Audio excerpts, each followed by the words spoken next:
ಇಲ್ಲೇ ಅದು ಏನಾಗುತ್ತೆ ಅಂತಂದರೆ ನಾವು ಕೋರ್ಟ್ಗೆ ಹೋದ್ರೆ ಕಂಕಣ ಸುತ್ತಿ ಬಯಲಾರ್ಗೆ ಬಂದಂಗಾಗುತ್ತೆ. ಹಾಗಾಗೋದು ಬೇಡ. ನಾವು ಕೋರ್ಟ್ ಮೆಟ್ಲು ಹತ್ತೋದೇ ಬೇಡ. ಇಲ್ಲೇ ಏನು ಬೇಕೋ ಅಂತ ತಹಶೀಲ್ದಾರನ್ನ ಬಿಗಿ ಮಾಡಿಕೊಂಡು ಒಗ್ಗಟ್ಟಿನಿಂದ ಈಗ ಏನೇ ತಪ್ಪು ಮಾಡಿದ ಅವನ ಮೇಲೆ FIR ಮಾಡ್ತಕ್ಕಂಥದ್ದು, ಸ್ಟೇಷನಿಗೆ ಹೋಗಿ 10 ಜನ ಕೂತ್ಕೊಂಡು FIR ಆಗಲೇಬೇಕಂತ ಇರ್ತಕ್ಕಂಥದ್ದು. ಈ ರೀತಿ ಕಾನೂನು ಹೋರಾಟ ಅಂತಂದರೆ ಈ ರೀತಿಯಾಗಿರ್ತಕ್ಕಂಥ ಇವತ್ತು ನಮ್ಮ ಕೈಯಲ್ಲಿ ಗ್ರಂಥ ಇದೆ SC ST OBC ಅಂತೇಳಿ ಕಾಯ್ದೆ ಅಂತೇಳಿ 1990 ಇದರ ನಿಯಮಗಳು 97 ಇದ್ದಾವೆ. ಇದನ್ನೇ ಇಟ್ಟುಕೊಂಡು ಆನಂತರ ಇದಕ್ಕೆ ಈ ಕಾಯ್ದೆಗೆ ಪೂರಕವಾಗಿರ್ತಕ್ಕಂಥ ಏನು ನಮ್ಮ ಬೇಡಿಕೆ ನಮ್ಮ ಹೋರಾಟದ ಮುಖಂಡರಾಗಿರ್ತಕ್ಕಂಥ ಸಾಕಷ್ಟು ಸುತ್ತೋಲೆಗಳನ್ನು ಹೊರಡಿಸಿದ್ದಾರೆ. ಏನೋ ನಮ್ಮ ತಾರಕೇಶಯ ದಂಪತಿಗಳ ಕುಟುಂಬ ಆಗಿರ್ಬೋದು, ಆನಂತರ ನಮ್ಮ ಹಿರಿಯ ವಿಶ್ವನಾಥ ಸ್ವಾಮಿಯವರು ಒಕ್ಕೂಟದಿಂದ ಹೊರಡಿಸ್ತಕ್ಕಂಥ ಸುತ್ತೋಲೆಗಳಾಗಿರ್ಬೋದು, ಆನಂತರ ಯಾರೋ ಈ ರೀತಿಗೆ ಒಟ್ಟು ಎಲ್ಲ ಮಹಾನ್ಯರುಗಳು ಹೋರಾಟ ಮಾಡಿ ಸುತ್ತೋಲೆಗಳನ್ನು ಕಷ್ಟಪಟ್ಟು ಹೊರಡಿಸಿದ್ದಾರೆ ಮತ್ತು ಅದನ್ನು ಮುಂದುವರಿಸಿಕೊಂಡು ಹೋಗಿದ್ದಾರೆ. ಅಂತಹ ಕೆಲವು ಸುತ್ತೋಲೆಗಳ ಅಪೂರಕ ಸುತ್ತೋಲೆಗಳನ್ನು ಆಧಾರವಿಟ್ಟುಕೊಂಡು ಈ ಕಾನೂನನ್ನು ಮೂಲವಿಟ್ಟುಕೊಂಡು ನಾವು ಕಾನೂನು ಹೋರಾಟ ಅಂತಂದರೆ ಕಾನೂನು ಹೋರಾಟ ಅಂದರೆ ಹೈಕೋರ್ಟ್ಗೆ ಸುಪ್ರೀಂ ಕೋರ್ಟ್ ಹೋರಾಟ ಮಾಡೋದಲ್ಲ, ನಿಮ್ಮ ತಹಶೀಲ್ದಾರ್ ಗ್ರೇಟ್ ತಹಶೀಲ್ದಾರ್ ಮುಂದೆ ಹೋರಾಟ ಮಾಡಿ, ನಿಮ್ಮ DC ಮುಂದೆ ಹೋರಾಟ ಮಾಡಿ. DC ಕಿತ್ತ ಮೇಲೆ ಹೋಗೋದು ಬೇಕಾಗಿಲ್ಲ ನಾವು. ಹಾಗಾಗಿ ಇಲ್ಲೇ ಹಂತದಲ್ಲಿ ನಾವು ಏನು ಮಾಡಬೇಕು ಅಂತಂದರೆ ಪ್ರಮಾಣ ಪತ್ರವನ್ನು ಪಡಿತಕ್ಕಂಥ ಸಾಧ್ಯತೆ ಇದೆ.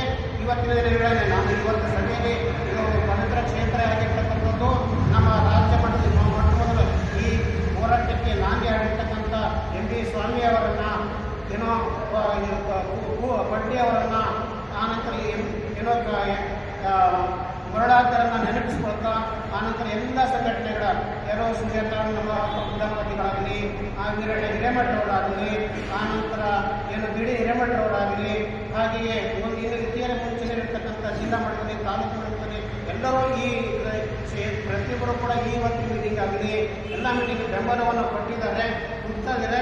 ಹಾಗಾಗಿ ಇವತ್ತು ನಮ್ಮ ವಕೀಲರಾಗಿರ್ತಕ್ಕಂಥ ಬಸವರಾಜ್ ಅವರು ಬಂದಿದ್ದಾರೆ. ಆನಂತರ ನೂತನವಾಗಿ ನಮ್ಮ ಏನು ಕೊಪ್ಪಳ ಗದಗ ಜಿಲ್ಲೆಯ ಗಜೇಂದ್ರಗಢದಿಂದ ಶಿವಸೇನೆ ಸ್ವಾಮಿಗಳು ಬಂದಿದ್ದಾರೆ. ಹಾಗೆ ಕೂಡ್ಲಿಗಿ ತಾಲೂಕಿಂದ ಬಂದಿದ್ದಾರೆ, ಬಾಗಲಕೋಟೆ ಜಿಲ್ಲೆಯಿಂದ ಬಂದಿದ್ದಾರೆ, ಬಿಜಾಪುರ ಜಿಲ್ಲೆಯಿಂದ ಬಂದಿದ್ದಾರೆ. ಹಾಗೆ ಬಾಗಲಕೋಟೆ ಇನ್ನೂ ಮತ್ತು ನಮ್ಮ ಈ ವಿವಿಧ ಜಿಲ್ಲೆಗಳಿಂದ ನಾವು ಬಂದಿರತಕ್ಕಂಥದ್ದು ಇರುತ್ತೆ.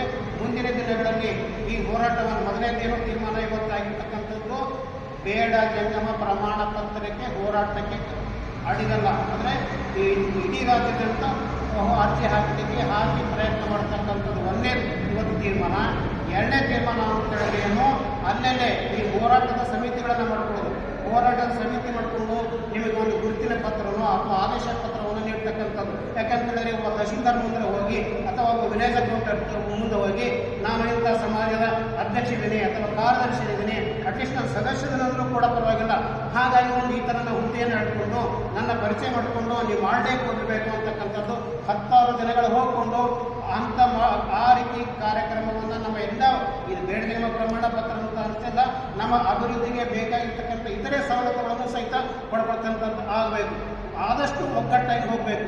ನಿಮ್ಮ ಅಧ್ಯಕ್ಷರಾಗಲಿ, ಸಮಿತಿ ಅಧ್ಯಕ್ಷರಾಗಲಿ, ವಿವಿಧ ಸಂಘಟನೆಗಳ ಎಲ್ಲ ಕಾರ್ಯ ಅಂಥವು ಪರಿಚಯ ಮಾಡಿಕೊಂಡು ಸಮಿತಿಯ ಒಂದು ಪದಾಧಿಕಾರಿಯಾಗಿ ಒಮ್ಮೆ ಕೆಲವೊಂದು ಅನ್ಯ ಮಟ್ಟದಲ್ಲಿ ಉಪಸಮಿತಿಗಳನ್ನು ನಾವು ರಚನೆ ಮಾಡತಕ್ಕಂಥದ್ದಿರುತ್ತೆ.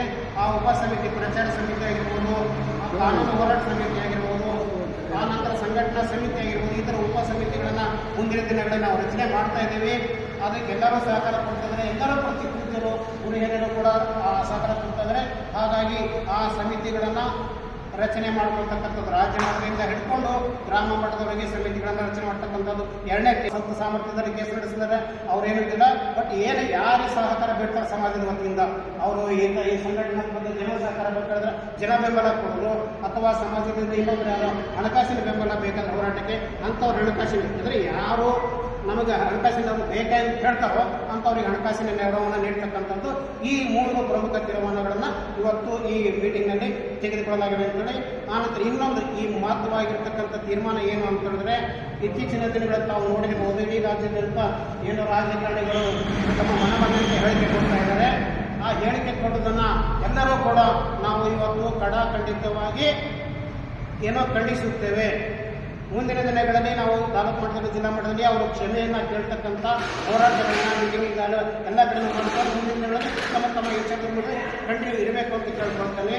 ಆನಂತರ ಇನ್ನೊಂದು ಇವತ್ತಿನ ನಿರ್ಣಯ ಪಾಸ್ ಮಾಡಿದ್ದೇನೆ ಅಂತಂದರೆ, ಈಗಾಗಲೇ ನಮ್ಮ ಕುರ್ಚಿ ಕ್ಷೇತ್ರದ ಬೀಗರ ಬಂದ ಬೀಗರ ಅನ್ಕೊಳ್ಳೋಣ ಅವರಿಗೆ ಬೀಗರು ಬಂದರೆ ಅವರು ಈಗಾಗಲೇ ತಮ್ಮ ಕಡು ವಿರೋಧಿಯಾಗಿರ್ತಕ್ಕಂಥ ರಾಜಕಾರಣಿಗಳನ್ನ ಸೋಲಿಸಿ ಕರ್ನಾಟಕ ರಾಜ್ಯಕ್ಕೆ ಒಗ್ಗಟ್ಟಿನ ಮಾದರಿಯನ್ನು ತೋರಿಸಿದರೆ ಅಂತಹ ಮಾದರಿಗಳ ಮುಂದಿನ ದಿನಗಳು ನಾನು ಅಚ್ಚರಿ ಗೊತ್ತಿದೆ. ನಾನು 3 ಸಂಕಲ್ಪ ಮಾಡಿದ್ದೆ, 3 ಮಂದಿಗೆ ಸೋಲಿಸ್ತಕ್ಕಂಥ ಬುದ್ಧಿರ್ ಗೊತ್ತಿದೆ. 3 ಜನ ಸಂಕಲ್ಪ ಸೋಲಿಸ್ತಕ್ಕಂಥದ್ದು. ಈಗ ಮೊದಲನೇ ಸಂಕಲ್ಪ ಯಾವ್ದಾಗಿತ್ತು ಅಂದ್ರೆ ಗೋವಿಂದ ಕಾರವಾರ ಸೋಲಿಸ್ತಕ್ಕಂಥದ್ದಾಗಿತ್ತು. ಆಮೇಲೆ ಕುಡಿಸಿ ರಾಜೀವನ್ನ ಸೋಲಿಸ್ತಕ್ಕಂಥದ್ದು.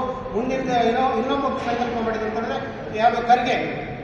ಮುಂದೆ ಇಬ್ಬರನ್ನ ಸೋಲಿಸಿ ನಾವು ಕರ್ನಾಟಕ ಎಲ್ಲ ಪಕ್ಷಗಳಿಗೆ ಮಾದರಿಯಾಗಿದ್ರೆ ದಯವಾಗಿ ನಮಗೆ ಹೇಳ್ತಾ ಆಂತರಿಕ ನಮ್ಮ ಬೇಡ ಸಮಾಜಕ್ಕೆ ಸಲ್ಲುತ್ತೆ. ಇನ್ನು ಮುಂದಿನ ದಿನಗಳಲ್ಲಿ ಯಾರಾದರೂ ಮುಖ್ಯವಾಗಿ ಏನು ಮಾಡಿದೀವಲ್ಲ ಮುಂದಿನ ಎಲೆಕ್ಷನ್ಗಳಲ್ಲಿ ಖರ್ಗೆ ಅವರನ್ನ ಸೋಲಿಸ್ತಕ್ಕಂಥದ್ದು ಆಗಬೇಕು ಅಂತಕ್ಕಂಥದ್ದನ್ನು ಕೂಡ ಒಂದು ವೇಳೆ ಅವ್ರು ಇದೇ ಥರ ಅವ್ರು ಹೇಳಿಕೆ ಕೊಡುವುದನ್ನ ಬೇಡದವರ ವಿರುದ್ಧ ಹೇಳಿಕೆ ಕೊಡುವುದನ್ನ ಮುಂದುವರಿಸಿದರೆ ಅವರ ವಿರುದ್ಧವನ್ನು ಅವರನ್ನು ಸೋಲಿಸ್ತಕ್ಕಂಥ ಏನೋ ಒಂದು ತೀರ್ಮಾನವನ್ನು ಇವತ್ತಿನ ಮೀಟಿಂಗ್ನಲ್ಲಿ ನಾವು ತೆಗೆದುಕೊಳ್ಳಲಾಗಿದೆ. ಇಷ್ಟು ಹೇಳಿ ನನ್ನ ಪ್ರಾಸ್ತಾವಿಕ ಮತ್ತು ನನ್ನ ಪರಿಚಯ ಭಾಷಣವನ್ನು ಸ್ವಾಮಿಗಳ ಪ್ರಾಜೆಕ್ಟ್ಗೆ ನಾನು ಖುಷಿ ಮುಕ್ತಾಯ ಮಾಡುತ್ತಿದ್ದೇನೆ. ಮತ್ತೆ